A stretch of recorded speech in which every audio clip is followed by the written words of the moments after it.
guys, babalik tayo ng sapin sa upuan. So, ganito lang yan guys.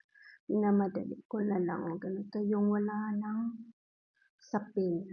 So, kumbaga tinakloban pa para di siya maalikabukal. Diba? Marami-rami din. Sana magkaroon ako ng ganitong upuan. Malawak din kasi ito eh. So, ganyan lang guys. Tapos, kita niyo yung alaga ko. Pasensya niyo.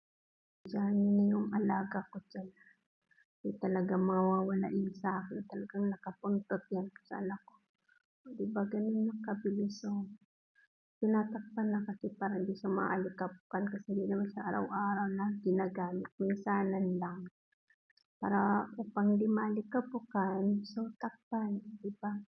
May mga mahaba pa yan. So, ganyan lang.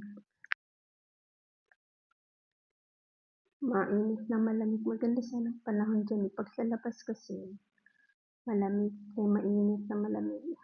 Diba? Malapit na matapos guys. Ganyan lang kaano. Medyo may kabigatan din yung upuan pero okay na rin kasi hindi lang siya araw-araw ginagamit. So yun lang guys. Ito lang. Natapos ko. Diba? Napakalawak natapos. Thank you for watching. God bless. Ingat. Follow, and share.